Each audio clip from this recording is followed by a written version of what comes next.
యేసుక్రీస్తు నామంలో ఈ యొక్క డివైన్ ట్రూత్ అనే కార్యక్రమానికి మిమ్మల్ని అందరినీ ప్రేమపూర్వకంగా ఆహ్వానిస్తూ ఉన్నాను. ఈ విధంగా మరి ఒక వారం మిమ్మల్ని అందరినీ కలుసుకోవడానికి ఈ రక్షణ మార్గం అనే టీవీ ఛానల్ ద్వారా మీ అందరికీ దేవుని యొక్క వాక్యం మీ అందరితో పంచుకోవడానికి దేవుడు చూపిన మహాకృపను బట్టి దేవునికి సమస్త మహిమ ఘనత కలుగును గాక. హల్లెలూయా. నా ప్రియ సహోదరి సహోదరులారా, మనం చివరి దినాల్లో అంత్య దినాల్లో జీవిస్తూ ఉన్నాం కనుక బైబిల్ స్పష్టంగా సెలవిస్తూ ఉంది, అంత్య దినములందు దేవుడు తన ఆత్మను మనుషులందరిపై దేవుడు కుమ్మరిస్తానని మాట్లాడుతూ ఉన్నాడు.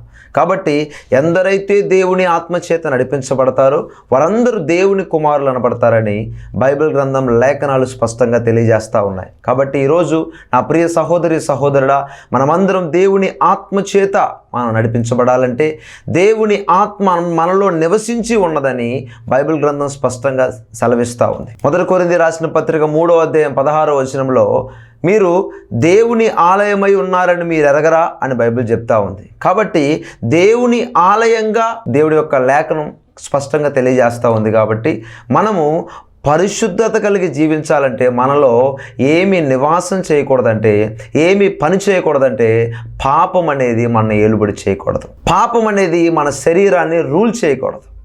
హల్లెలూయా. చూడండి, బైబిల్ గ్రంథంలో ఆదికాండం 6వ అధ్యాయంలో 5వ వచనంలో, నరుల చెడుతనము భూమి మీద గొప్పదనియు వారి హృదయం యొక్క తలంపులలోని ఊహాంతయు ఎల్లప్పుడూ కేవలము చెడ్డదనియు యెహోవా చూచి. హల్లెలూయా. ఆదికాండంలోనే మొట్టమొదటిగా సృష్టి ఆరంభంలోనే దేవుడు ఆదాము అవ్వకు మహిమా వస్త్రాన్ని ఇచ్చినట్టు మనం చూస్తూ ఉంటాం. ఎప్పుడైతే ఆ సర్పము ద్వారా మోసపుచ్చబడ్డాడో తన యొక్క మహిమా వస్త్రాన్ని కోల్పోయి తను ఏం చేశాడంటే పాపం అతనిలోకి ప్రవేశించినట్టు మనం చూస్తూ ఉంటాం. మరలా నోవాహు దినాల్లో జలప్రలయం ద్వారా సృష్టినంతా నాశనం చేసిన దేవుడు మరలా నోవాహు తప్పు చేసిన తర్వాత నోవాహు 6వ అధ్యాయంలో చెప్తా ఉన్నాడు, నరుల హృదయములోని తలంపులలోని ఆ యొక్క ఊహంతయు చెడ్డది అని యెహోవా చూసినట్టు మనం చూస్తూ ఉంటాం. చూడండి నా ప్రియ సహోదరి సహోదరులారా, ఈనాడు క్రైస్తవులైనా లేకపోతే అన్యులైనా, యేసుక్రీస్తుని ఎరిగిన వారైనా యేసుక్రీస్తుని ఎరగని వారైనా ఎక్కువగా లోకములో పడిపోవడానికి, బలహీనమైపోవడానికి, తొట్టిల్లిపోవటానికి కారణం ఏంటంటే వారిని ఏది రూల్ చేస్తుందో వాళ్ళు తెలుసుకోకపోవటం. హల్లెలూయా. ఈనాడు ఈ వీడియో చూస్తున్న నీలో ఒకవేళ నీలో ఏలుబడి చేసి దేవుని యొక్క శక్తి లేకపోతే దయ్యము యొక్క శక్తి, దేవుని యొక్క ప్రభావమా లేకపోతే సాతాను యొక్క తంత్రముల చేత నువ్వు నడిపించబడుతున్నావా అనేది నువ్వు ఎప్పుడైతే నీ మనోనేత్రాలు వెలిగించబడతాయో ఖచ్చితంగా నీ జీవితంలో నువ్వు పాపాన్ని ఎదిరించగలుగుతావు, పరిశుద్ధత కలిగి నువ్వు జీవించగలుగుతావు. హల్లెలూయా. అందుకనే హెబ్రీయులకు రాసిన పత్రిక 12వ అధ్యాయం 4వ వచనంలో బైబిల్ ఈ విధంగా సెలవిస్తూ ఉంది, మీరు పాపముతో పోరాడుటలో రక్తము కారునంతగా ఇంకా దానిని ఎదిరింపలేదు. పాపము యొక్క శక్తి ఎంత గొప్పదంటే బైబిల్ సెలవిస్తూ ఉంది, లోకమంతా దుష్టిని యందు పడి ఉన్నదంట. లోకములో ఉన్నదంతయు నేత్రాశ, శరీరాశ, జీవపుడంబమని వాక్యం స్పష్టంగా సెలవిస్తూ ఉంది. ఆ నేత్రాశ, శరీరాశ, జీవపుడంబాన్ని మీరు రక్తము కారునంతగా ఇంకా ఎదిరింపలేదు. ఎప్పుడు మీరు దాన్ని ఎదిరించగలుగుతారంటే బైబిల్ సెలవిస్తూ ఉంది, పరిశుద్ధాత్మ దేవుని మీరు దుఃఖపరచకుండా పరిశుద్ధాత్మ దేవునితో సహాయం కోరుకుంటూ పరిశుద్ధాత్మ దేవునితో సహవాసం చేసినప్పుడు మీరు పాపాన్ని జయించగలుగుతారు. దేవునితో మనం 1 రోజు కాదు 2 రోజులు కాదండి, ప్రతిరోజు మనం సహవాసం చేయాలి. ప్రతిరోజు మనం ప్రార్థన జీవితాన్ని కలిగి ఉండాలి. ప్రతిరోజు మనం ఆత్మీయ జీవితాన్ని కలిగి ఉండాలి. అందుకే మత్తయి రాసిన సువార్తలో ఏ నాటికీడు ఆ నాటికే చాలును. బైబిల్ గ్రంథంలో ఉన్నటువంటి పరిశుద్ధులైనటువంటి వారు కూడా దావీదు భక్తుని మనం చూస్తే రోజుకి ఉదయం, మధ్యాహ్నం, సాయంకాలం ప్రార్థన చేసినట్టు మనం చూస్తాం. దానియేలును మనం చూస్తే ముమ్మారు ప్రార్థన చేసినట్టు మనం చూస్తాం. ఆదిమ సంఘములో అపోస్తులు కూడా ఎల్లప్పుడూ దేవుని ఆత్మచేత నింపబడినట్టు మనం చూస్తాం. ఎడతెగక ప్రార్థన చేసినట్టు మనం చూస్తాం. ఈనాడు ఆత్మీయ జీవితంలో అనేక మంది ఏం చేస్తున్నారంటే ఒకరోజు ప్రార్థన చేస్తున్నారు, 2 రోజు ప్రార్థన చేయట్లేదు. ఒకరోజు బైబిల్ చదువుతున్నారు, ఇంకో రోజు బైబిల్ చదవట్లేదు. ఒక వారం మందిరానికి వెళ్తున్నారు, ఇంకో వారం మందిరానికి వెళ్ళట్లేదు. ఎలా మనం దినదినము దేవుడితో సహవాసం చేయకపోతే దేవుడి గురించి ఎలా తెలుసుకుంటాం? ఎలా పాపాన్ని మనం జయించగలుగుతాం? దేవుడి వాక్యం నీలో నిలిచి ఉంటేనే నువ్వు పాపాన్ని జయించగలుగుతావు. హల్లెలూయా. కాబట్టి మనకిచ్చినటువంటి దేవుడు గొప్ప వరం ఏంటంటే ఈ క్రొత్త నిబంధన దేవుడు వాగ్దానం చేసి ఎప్పుడైతే నువ్వు మారు మనస్సు నిమిత్తము పాప క్షమాపణ నిమిత్తమై బాప్తిసాన్ని పొందుతావో పరిశుద్ధాత్మ ఆలయంగా నువ్వు మార్చబడతావు. హల్లెలూయా. పరిశుద్ధాత్మ దేవుడు నీలో నివాసం చేస్తాడు. పాత నిబంధన కాలంలో ఆత్మ జలములపై అల్లనట్టు మనం కనపడతా ఉంది. ఆత్మ అనేకులకు ఆయా సమయాల్లో ఆయా కాలాల్లో వాళ్ళకు ప్రత్యక్షమయ్యి పరిశుద్ధాత్మ దేవుడు కార్యం జరిగించాడు. 2000 సంవత్సరాల క్రితం యేసుక్రీస్తు ఈ లోకానికి వచ్చినప్పుడు యేసుక్రీస్తు సువార్త వ్యాపింపజేసి కల్వరి సిలువలో తన రక్తాన్ని గార్చి ఈ యొక్క నూతన నిబంధన కాలంలో దేవుడి చివరి దినాల్లో అంత్య దినాల్లో పరిశుద్ధాత్మ దేవుడిని ఆదరణకర్తను మనకు దేవుడు గిఫ్ట్గా ఇచ్చి ఉన్నాడు. ఎప్పుడైతే ఆ విషయం నువ్వు తెలుసుకుంటావో ఖచ్చితంగా నీలో ఏలుబడి చేసేది, నిన్ను ఏలుబడి చేసేది పాపమే అని గ్రహించి వెంటనే పరిశుద్ధాత్మ దేవుడి మీద నువ్వు ఆధారపడతావు. పరిశుద్ధాత్మ దేవుని సహాయాన్ని నువ్వు పొందుకుంటావు. అదే కదా ఇంత చెప్పాను అపోస్తలుల 2:17లో అంత్య దినములందు ప్రతి ఒక్కరిపై దేవుడు ఆత్మను దేవుడు కుమ్మరిస్తా అన్నాడు. కాబట్టి ఈరోజు నువ్వు ఆశపడితే అడుగు ప్రతి వానికి దేవుడు ఆత్మ ఇవ్వటానికి సిద్ధంగా ఉన్నాడని. కానీ ఎందుకు మనం పరిశుద్ధాత్మ దేవుణ్ణి పరిశుద్ధాత్మ శక్తిని మనం పొందుకోలేని ముందుకు వెళ్ళలేకపోతున్నామంటే, పాపాన్ని జయించకుండా ఉండలేకపోతున్నామంటే దేవుని యొక్క శక్తిని మానవుని యొక్క శక్తిని రెండింటిని సాతాను శక్తి దేవుని యొక్క శక్తి రెండింటిలో సాతాను శక్తికే ఎక్కువ మనం ప్రాధాన్యత ఇస్తున్నాం. సాతానుగాడి యొక్క లోక సంబంధమైన వాటికే ఎక్కువ మనం టైం కేటాయిస్తున్నాం. దైవిక సంబంధమైన వాటికి మనం టైం కేటాయించట్లేదు. వాటి గురించిన అవగాహన మనకు లేదు. అందుకని సాతానుగాడు ఎటు నుంచి అటాక్ చేస్తున్నాడో మనం తెలుసుకోలేకపోతున్నాం. హల్లెలూయా. ముఖ్యంగా మనిషిలో ఉన్నటువంటి పంచ ఇంద్రియాలు అంటారు. ఈ పంచ ఇంద్రియాల్లోనే ఎక్కువ శాతం సాతానుగాడు దాడి చేస్తూ ఉన్నాడు. దాంట్లోనే ఈ నేత్రరస శరీరరస జీవపడంబం దాగి ఉన్నాయి. యాక్చువల్గా మనం చూస్తే దీంట్లోనే మన యొక్క కళ్ళు, మన యొక్క ముక్కు, మన యొక్క నాలుక, మన యొక్క చెవి, మన యొక్క శరీరం, ఈ విధంగా పంచేంద్రియాలు మనకు కనపడతా ఉన్నాయి. ఈ పంచ ఇంద్రియాలను ఎప్పుడైతే మనం స్వాధీనపరచుకోగలుగుతామో కామ క్రోధ మద మాత్సర్యాలను మనం జయించగలుగుతాం. ఈ లోకంలో వస్తున్న సాతాను తంత్రాలను మనం గుర్తించగలిగి మనం ఏం చేస్తామంటే పాపాన్ని జయించగలుగుతాం, పరిశుద్ధంగా జీవించగలుగుతాం. హల్లెలూయా. బైబిల్ కూడా ఈ పంచేంద్రియాల గురించి స్పష్టంగా సెలవిస్తా ఉంది. ఎప్పుడైతే లేఖనము చెప్పినట్టు వాక్యము చెప్పినట్టు, ఎందుకు వాక్యమే దేవుడై ఉన్నాడు, వాక్యములో ప్రతిదీ ఎప్పుడైతే వాక్య ప్రకారం మనం వెళ్తామో దేవుని యందు భయభక్తులు కలిగి ఉండటమే జ్ఞానమునకు మూలమున వాక్యం సెలవిస్తూ ఉంది. ఎప్పుడైతే దేవుని యందు భయభక్తులు కలిగి దేవుని వాక్యం చెప్పినట్టు మనం వినటమే కాకుండా మనం చదవటమే కాకుండా దాని అనుసారంగా మనం ఎప్పుడైతే ప్రవర్తిస్తామో ఆ యొక్క వాక్యాన్ని మన జీవితంలో అన్వయించుకొని మనల్ని మనం సరి చేసుకొని వాటి నుంచి దూరంగా పారిపోతామో ఖచ్చితంగా మన జీవితంలో మనం పాపాన్ని జయించగలుగుతాం, పరిశుద్ధంగా జీవించగలుగుతాం. హల్లెలూయా. కాబట్టి ఈ పంచ ఇంద్రియాలని బైబిల్లో కూడా రాయబడి ఉంది. హెబ్రీయులకు రాసిన పత్రికలో 5వ అధ్యాయం 14వ వచనంలో వయస్సు వచ్చిన వారు అభ్యాసము చేత మేలు కీడులను వివేచించుటకు సాధకము చేయబడిన జ్ఞానేంద్రియములు కలిగి ఉన్నారు. హల్లెలూయా. ఈ పంచ ఇంద్రియాలు వయస్సు వచ్చినారని బైబిల్ చెప్తుంది. అంటే ఉదాహరణకి మందిరానికి వచ్చిన కొత్తలో మనం పాలు తాగే స్టేజ్లో ఉంటాం. అంటే మనకి అంతగా అవగాహన ఉండదన్నమాట. కొన్ని సంవత్సరాలు అలా వెళ్తూ ఉండగా ఇప్పుడు అప్పుడే పుట్టినటువంటి పిల్లలు ఏం చేస్తారండి? పాలు తాగుతారు. ఎదిగే కొద్ది ఏం చేస్తారు? ఆహారం తింటారు.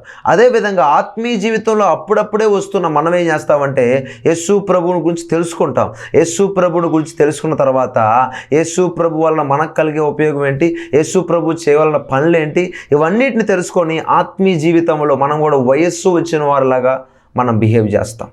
అందుకని ఇక్కడ అన్నాడు సాధకము చేయబడిన జ్ఞాన ఇంద్రియములు. ఈ పంచ ఇంద్రియములు ఎప్పుడైతే నువ్వు సాధకం చేయబడి కలిగి ఉంటావో పాపాన్ని ఖచ్చితంగా జయించగలుగుతావు, పరిశుద్ధంగా ప్రతిరోజు మనం జీవించగలుగుతావు. నీ మీదకు వస్తున్న సాతాను దాడులు, నీ మీదకు వస్తున్న సాతాను పోరాటాలు, ఓ యవనస్తుడా, ఓ యవనస్తురాలా, నీవు ఎవరైనా సరే ఈరోజు ఎటు నుంచి అయితే నీకు దాడి వస్తా ఉంది నువ్వు ఎప్పుడు జయించగలుగుతావంటే నీ యొక్క ఆ 5 సెన్సెస్ నువ్వు ఎప్పుడైతే కంట్రోల్ చేసుకోగలుగుతావో అది నీ వల్ల కాదులే, కానీ దేవుని వాక్యము నీలోనికి వచ్చినప్పుడు సాధకము చేయబడిన. ఇప్పుడు ఉదాహరణకి మనం ఏదన్నా ఒక జిమ్కి వెళ్ళాము అనుకోండి, ఒక్క రోజులో వచ్చేస్తా మనకు బాడీ అనేది రాదు కదా. ప్రతిరోజు మనం దాన్ని ప్రాక్టీస్ చేసి కొన్ని నెలలు సంవత్సరాల తరబడి ప్రాక్టీస్ చేసిన తర్వాత మనకు సులువైపోతుంది. అదేవిధంగా దేవుని ఒక వాక్యాన్ని చదవగా, మోకాళ్ళ ఉండి నువ్వు ప్రార్థన చేయగా దేవుని వాక్యాన్ని వినగా నువ్వు ఎప్పుడైతే నీ నాలుకతో వాక్యాన్ని పలుకగా నీ యొక్క పంచ ఇంద్రియములు అనేవి సాధకము చేయబడే జ్ఞానేంద్రియములను కలిగి ఉంటావు. హల్లెలూయా. దీంట్లో మొట్టమొదటిగా మనం చూస్తే శరీరాన్ని మనం తీసుకుందాం. అందుకనే సొలొమోను భక్తుడు శరీరం గురించి చెప్తున్నాడు. మొట్టమొదటిగా సామెతలు రాసిన గ్రంథం 31వ అధ్యాయం 3వ వచనం, నీ బలమును స్త్రీలకు ఇయ్యకము, రాజులను నశింపజేయు స్త్రీలతో సహవాసము చేయకము. హల్లెలూయా. ఈ స్త్రీలకు బలమియ్యకము అని చెప్పి ఇక్కడ అనుభవపూర్వకంగా దాదాపు సొలొమోనుకు 1000 మంది భార్యలు ఉన్నారండి.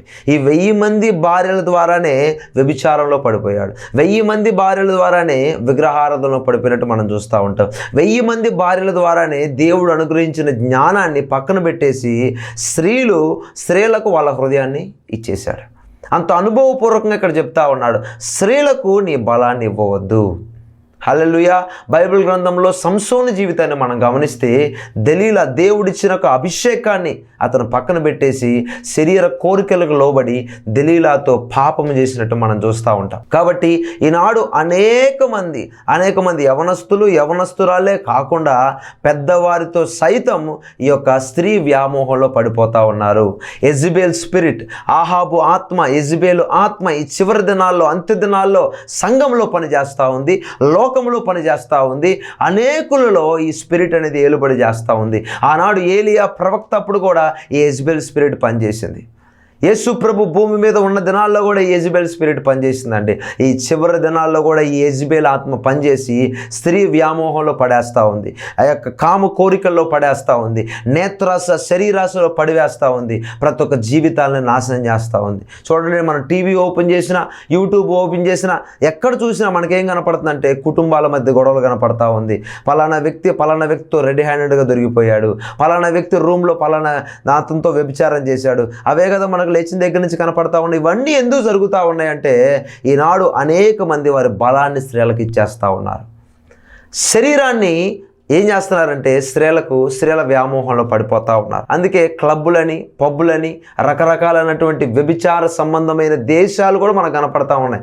కొన్ని దేశాల్లో వ్యభిచారం అనేది లీగల్ చేసేసారు. వ్యభిచార స్త్రీలు అనేది లీగల్గా రోడ్డు మీద నిలబడటం, కోర్టు అనేది ఆదేశాలు ఇచ్చినట్టు మనం చూస్తూ ఉన్నాం. చూసారా ఎంత చివరి దినాల్లో, అంత్య దినాల్లో ఎంత అపాయకరమైన దానిలో మనం జీవిస్తూ ఉన్నామండి. కాబట్టి మొట్టమొదటిగా నీకున్నటువంటి బలాన్ని నువ్వు ఎప్పుడైతే స్త్రీలకు ఇవ్వకుండా ఉంటావో, నీకు ఇవ్వబడినటువంటి దేవుడిచ్చిన ఆరోగ్యాన్ని ఎప్పుడైతే నువ్వు పాపములో పడకుండా, చెడ్డవాటి వైపు చూడకుండా, చెడ్డవాటిని మోహించకుండా నువ్వు ఎప్పుడైతే ఉంటావో నువ్వేం చేస్తావంటే ఖచ్చితంగా పరిశుద్ధతను కాపాడుకుంటావు. సంసోను కూడా ఆ విధంగానే చేసి ఏం చేశాడండి, అభిషేకాన్ని పోగొట్టుకున్నాడు.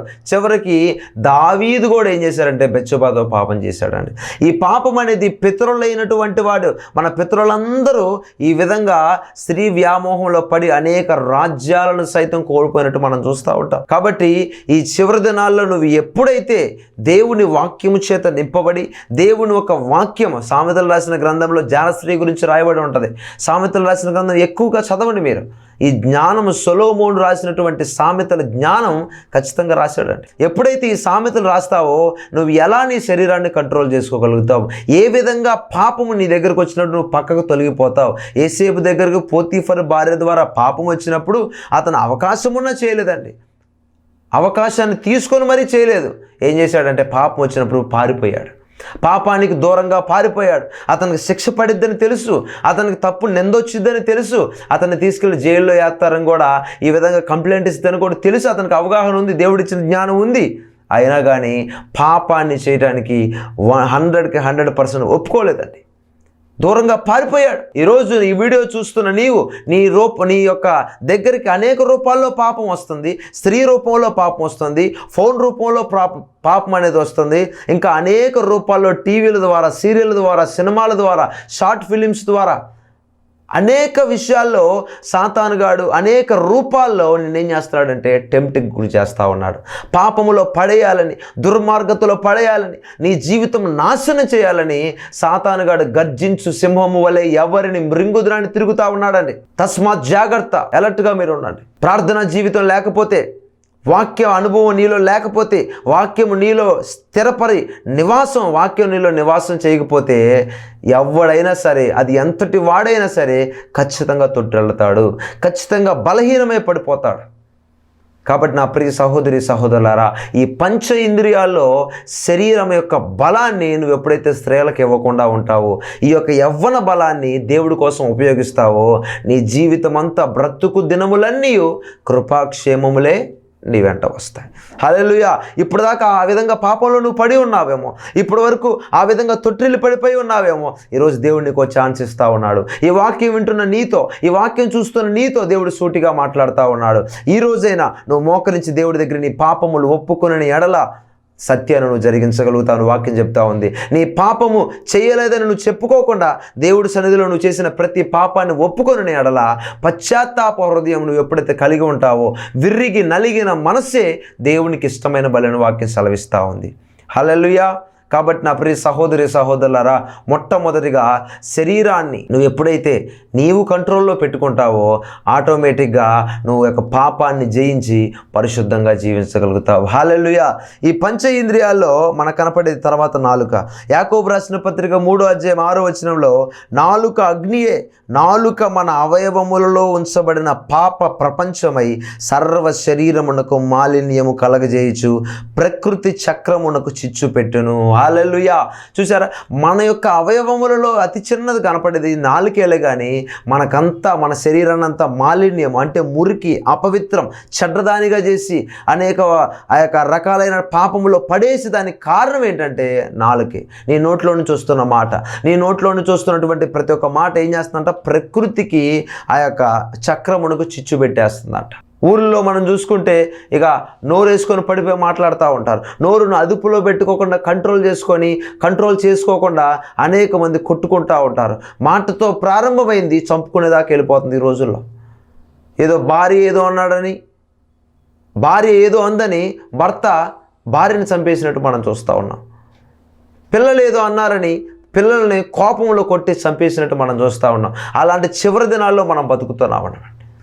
ఒక్కసారి నా ప్రియ సహోదరి సహోదరుల, నీవు సాధకము చేయబడిన నాలుక కలిగి ఉండాలి. అందుకే పేతురు రాసిన పత్రికలో అంటున్నాడు, ఆ యొక్క లేఖనం సెలవిస్తూ ఉంది, మనకు అమూల్యమైన వాగ్దానాలు అత్యధికముగా ఇవ్వబడి ఉన్నావు. కాబట్టి నీ నోటితో ఏం పలకాలంటే వాగ్దానాలు పలకాలి. నీ నోటితో దేవుడు ఒక వాక్యాన్ని పలకాలి. నీ నోటితో దేవుడు ఒక వాక్యాన్ని అప్లై చేయాలి. అప్పుడు నీ నోరు, నీ యొక్క హృదయము నిండిన కొలది నీ నోరు మాట్లాడిద్దంట బైబిల్ సెలవిస్తూ ఉంది. నీ హృదయం అంతా చెడ్డ మాటలు, చెడ్డ ఆలోచనలు, చెడ్డ చూపులు అవన్నీ లోన ప్రింట్ అయి ఉన్నప్పుడు నీ నోట్లో నుంచి మంచి మాటలు అలా వస్తాయి. లోపల అవన్నీ నింపబడి ఉన్నప్పుడు నీ నోట్లో నుంచి వచ్చే మొత్తం అవే వస్తాయి, వేరే ఏం రావు. కాబట్టి నా ప్రియ సహోదరి సహోదరులారా, నాలుక అగ్నితో సమానమని ఒక్క చిన్న అగ్గిపుల్లని తీసుకెళ్ళి మనం అడవిలో పెట్టేస్తే అడవి మొత్తం తగలబడిపోద్ది. కాబట్టి ఒక్క చిన్న మాట మనం ఏదైతే మనం వదులుతాము మన నోట్లో నుంచి, మన జీవ మరణాలు నాలుకవే వశమైన వాక్య సెలవిస్తూ ఉంది. నీ నోటితో ఇది జరగదో, ఇది అవ్వదో, దీనిపై ఈడంతే అని ఎప్పుడైతే నువ్వు అంటావో ఖచ్చితంగా అదేం చేస్తుందంటే ఆ మాట ఖచ్చితంగా ప్రభావం చూపిస్తుంది. కాబట్టి మన నోటితో మాట్లాడేటప్పుడు మనం పలికే ప్రతి ఒక్క మాట జాగ్రత్తగా మనం ఉంచుకున్నప్పుడు మనం ఖచ్చితంగా దేవుడి యొక్క వాగ్దానాలు మన నోట్లో నుంచి మనం పలికి ఉన్నప్పుడు మన శరీరాన్ని మనం అపవిత్రంగా చూసుకోకుండా పాపాన్ని మనం జయించి పరిశుద్ధంగా మనం జీవించగలుగుతాం. హల్లెలూయా. మూడవదిగా మనం చూస్తే ఈ పంచ ఇంద్రియాల్లో చెవుల గురించి మాట్లాడుతున్నాడు. ప్రకటన గ్రంథం 2:11 సంఘములతో ఆత్మ చెప్పుచున్న మాట చెవిగలవాడు విరునుగాక, జయించివాడు రెండవ మరణము వలన ఏ హానియు చెందడు. హల్లెలూయా. ఈ ప్రకటన గ్రంథంలో ఈ మాటను మనం మొదటి 3 అధ్యాయాల్లో స్పష్టంగా చూడగలుగుతాం. ఏమని? సంఘములతో ఆత్మ చెప్పుతున్న మాట చెవిగలవాడు విరునుగాక, ఆత్మ చెప్పుతున్న సంగతులు చెవిగలవాడు విరునుగాక. హల్లెలూయా. కాబట్టి మనము వాక్యం కూడా ఏమంటుంది? వినుట వలన నీకు విశ్వాసం కలుగుతుంది. ఈనాడు నువ్వు ఏమి వింటున్నావు నీ చెవుల ద్వారా? ఈనాడు యవనస్తులైన వారు హెడ్ ఫోన్స్ పెట్టుకుంటున్నారు. ఏమి వింటున్నారు? ఏమి వాళ్ళ లోపలికి వెళ్తున్న చెవుల్లో నుంచి ఎక్కువ నీ మెదడుకి ఏదైతే నువ్వు అలవాటు చేస్తావో అండి, దానికి అలవాటు పడిపోదు. నువ్వు ఎక్కువ దేవుని యొక్క పాటలను, బైబిల్ కూడా చెప్తుంది, కొలస్సీ రాసిన పత్రికలో, ఎఫెసీ రాసిన పత్రికలో ఆత్మ సంబంధమైన పాటలతో నువ్వేం చేయాలంటే నీ హృదయాన్ని నువ్వు నింపుకోవాలి. ఆత్మ సంబంధమైన మాటలతో నువ్వు ఎప్పుడైతే స్పిరిచువల్గా నువ్వు ఎప్పుడైతే డెవలప్ అవుతావో ఫిజికల్గా ఆటోమేటిక్గా డౌన్ అయిపోతూ ఉంటావు. అప్పుడు స్పిరిచువల్ ఇయర్స్ దేవుడు నీకు ఇస్తాడు. ఆత్మ చెప్పుతున్న సంగతులు నీకు అర్థమవుతాయి. అప్పుడు దాకా పాస్టర్ గారు ఏం చెబుతున్నా, లేకపోతే ఇంకెవరు వచ్చి ఏం చెప్తున్నా, దేవుడి సంబంధమైన మాటలు నీకు ఎక్కవు. నీ చెవికి ఎక్కవు. ఇవంతా చేదుగా అనిపిస్తాయి, చిరాగ్గా అనిపిస్తాయి, ఇది ఎప్పుడు వినేదేలే అనిపిస్తుంది. కానీ ఎప్పుడైతే నువ్వు ఆత్మ సంబంధమైన చెవులు కలిగిన వాడు, నీ యొక్క చెవులతో ఆత్మ సంబంధమైన మాటలు వినటానికి నువ్వు ఎప్పుడైతే ఇష్టపడతావో ఆత్మ చెప్పుతున్న సంగతులు నీకు అర్థమవుతాయి. సంఘము ద్వారా నీతో మాట్లాడినా, పాస్టర్ గారి ద్వారా నీతో మాట్లాడినా, ఏది మాట్లాడినా ఖచ్చితంగా నీ చెవులు వినటానికి ఇష్టపడతాయి. ఆత్మ చెప్పుతున్న మాటలు దేవుడే నాతో మాట్లాడుతున్నాడని నీకు అర్థమైంది. అప్పుడు దాకా నువ్వు ఈ లోక సంబంధమైన వాడితో విని విని విని ఉంటావు కాబట్టి అవి నీ బుర్రకెక్కవు. కాబట్టి నా ప్రియ సహోదరి సహోదరులారా, యేసుక్రీస్తు త్వరలో రానే ఉన్నాడు. రెండవ రాకడలో దేవుని యొక్క న్యాయపీఠం ఎదుట మనమందరము ప్రత్యక్షము కావలసి ఉన్నవి. మన యొక్క శరీరముతో అది చేసిన క్రియలు మంచివైనా చెడ్డవైనా ఖచ్చితంగా మనం నిలబడ్డప్పుడు దేవుడు ప్రతి ఒక్కరికి వారి క్రియలు చొప్పున ప్రతిఫలం ఇవ్వడానికి సిద్ధంగా ఉన్నాడండి. కాబట్టి ఈరోజు నువ్వు చెవులతో ఏం వింటున్నావు అని దేవుడు స్పష్టంగా చెప్తా ఉన్నాడు. ఈరోజు చెవుల ద్వారా వాళ్ళ మాటలు వీళ్ళ మాటలు వింటున్నావా? వాళ్ళు చెప్పే మాటలు లోకానుసారమైన మాటలు వింటా ఉన్నావా? ఈ వీడియో చూస్తున్న నీతోనే దేవుడు సూటిగా మాట్లాడుతూ ఉన్నాడు. నీ భర్త గురించి ఎవరైనా చెప్తే తప్పుగా చెప్పినప్పుడు అది నిజమో కాదో తెలుసుకోకుండా నువ్వు వెంటనే నమ్మేస్తున్నావు. నీ భార్య గురించి చెప్పినప్పుడు అది నిజమో కాదో తెలుసుకోకుండా వెంటనే నమ్మేస్తూ ఉన్నావు. దానివల్ల ఒక కుటుంబంలోకి థర్డ్ పర్సన్ ఎంటర్ అవటం వల్ల అది సాతానుగాడే ఎన్ని స్విచ్లు పెట్టేది. ఇది మొట్టమొదటిగా అవ్వ దగ్గరికి వచ్చినప్పుడే అవ్వతో దగ్గరకు వచ్చి ఇది నిజమా అని చెప్పాడు, అంతే, ఇంకా అయిపోయింది, అక్కడితో పని అయిపోయింది. మన దగ్గరకు కూడా వచ్చి అనేక రూపాల్లో సాతానుగాడు ఇది నిజమేనా, ఇది నిజమే అంటగా, ఇలా జరిగిందంటగా, అలా వచ్చాడంటగా, అసలు జరిగిందో లేదో ఇది తెలియదు, ఏదో అంటగా నిజమేనా అని వేసిపోతారు అంతే. ఇక అది మనం మైండ్లో పెట్టుకొని ఇక దాన్నే ఆ మొత్తం ఇక మనం ఏం చేస్తామంటే మన జీవితాన్ని పాడు చేసుకుంటాం.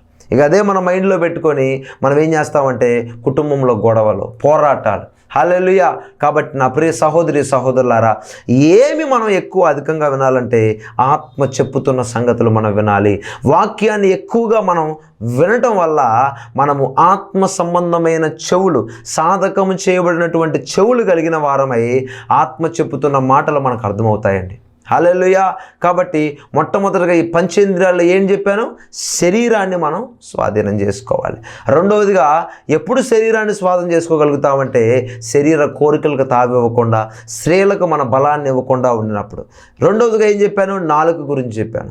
ఈ నాలుకకి ఎప్పుడైతే నువ్వు ఎప్పుడు కంట్రోల్లో పెట్టుకోగలుగుతావంటే నీ నాలుక ద్వారా దేవుడి వాగ్దానాలు, దేవుడి యొక్క వాక్యాలు, దేవుని యొక్క మాటలు, వాక్యానుసారమైన ఆత్మ సంబంధమైన మాటలు, పాటలు నీలోనికి వచ్చినప్పుడు నాలుక నువ్వు కంట్రోల్ చేసుకోగలుగుతావు. మూడవదిగా ఏం చెప్పాను, ఆత్మ సంబంధమైన చెవులు. ఆత్మ చెప్పుతున్న సంగతులు వినాలంటే ఆత్మ సంబంధమైన చెవులు కలిగిన వాడుగా నువ్వు ఉండాలి. తర్వాత మనం చూస్తే దీంట్లో ముక్కు ప్రధానమైంది.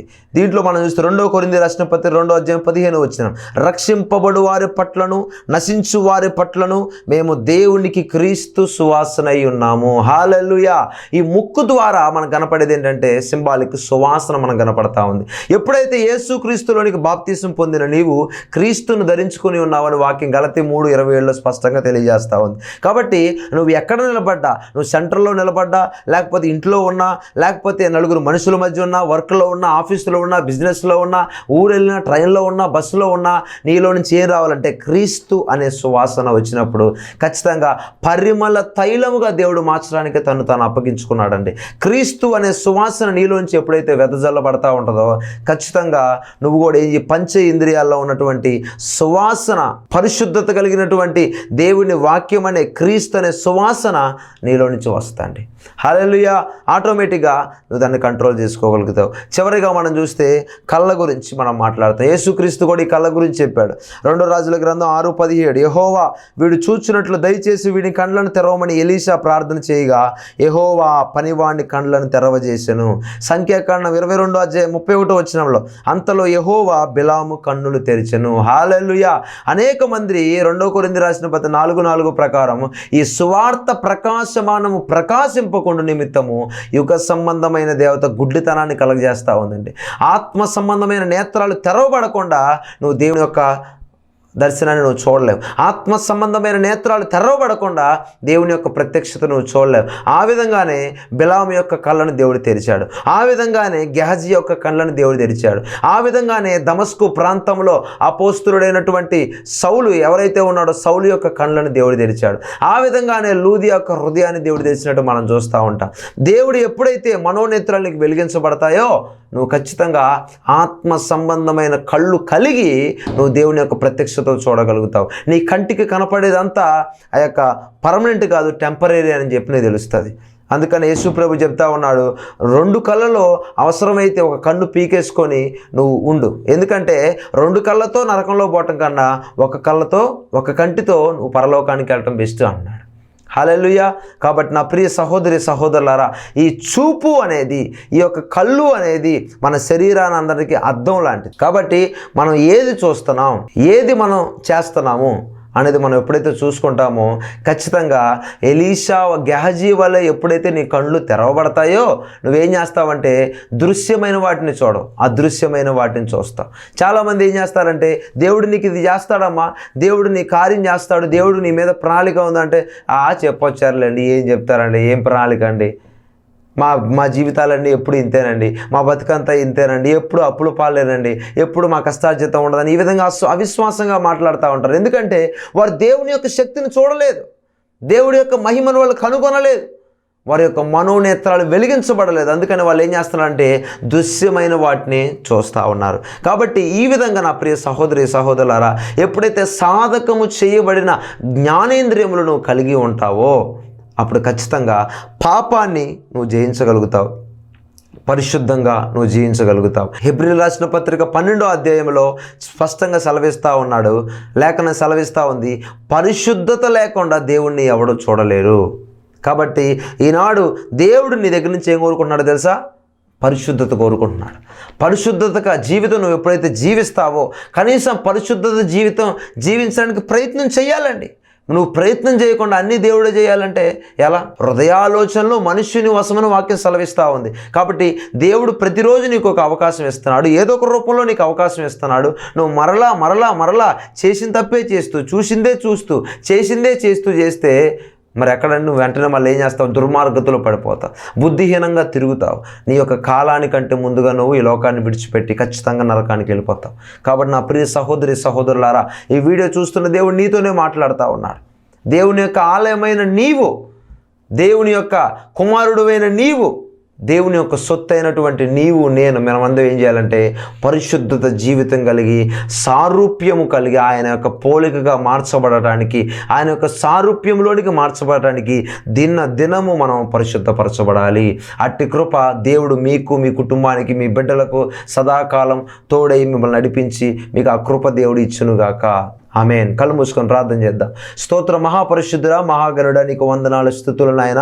ఈరోజు ప్రభు ఈ పంచ ఇంద్రియములు మేము పరిశుద్ధత జీవితం కలిగి జీవించడానికి, పాపములో పడిపోకుండా ఉండటానికి ఈ పంచ ఇంద్రియం ఏదైతే ఉందో ప్రభు, కళ్ళు, ముక్కు, నాలుక, చెవులు, మా యొక్క శరీరం ఏదైతే ఉందో ప్రభువా, వాటిని ఎలా మేము జయించాలి అని మీ వాక్యం ద్వారా మీరు సూటిగా మాట్లాడారు ప్రభువా. ఎందరైతే ఈ వాక్యాన్ని చూస్తున్నారో, ఎవరైతే ఇంకా పాపములో వ్యసనాలు పడిపోయి, అయ్యా బలహీనతలో పడిపోయి తొట్టిల్లిపోయి ఉన్నారో తండ్రి, ఆత్మలో చల్లారిపోయిన స్థితిలో ఉన్నారో తండ్రి, ఈ వాక్యం అనే వెలుగు వారి జీవితంలో, వాళ్ళ హృదయంలో పనిచేయునుగాక. యేసుక్రీస్తు నామములో ప్రతి చీకటి క్రియలో లైవ్ అయిపోవును గాక. నీ వాక్యము వెల్లడి అగుటు తోడనే వెలుగు కలుగునుగాక. యేసు నామములో వారి హృదయంలో ఈరోజు దైవిక భయం కలుగునుగాక. ఈ ప్రోగ్రాం చూస్తున్న ప్రతి కుటుంబంలో ఎవరైతే ఆర్థిక ఇబ్బందులతో, అనారోగ్య ఇబ్బందులతో బాధపడుతూ ఉన్నారో తండ్రి, అయ్యా పాపం అనే వ్యసనాల్లో చిక్కుకొని ఉన్నారో, ఎవరైతే వాళ్ళ భర్త తాగుడు వ్యసనాల నుంచి లోనై ఉన్నాడో ప్రభు, పిల్లలు తండ్రి విచ్చలవిడిగా తిరుగుతూ ఉన్నారో, వాళ్ళందరి జీవితాల్లో మారు మనసు, రక్షణ, విడుదల కలుగునుగాక. యేసు నామములో అట్టి కృపతో మీరు నింపమని యేసు నామములో అడిగి వేడుకను పొంది ఉన్నాము తండ్రి. ఆమేన్. God bless you. దేవుడు మిమ్మల్ని దీవించునుగాక.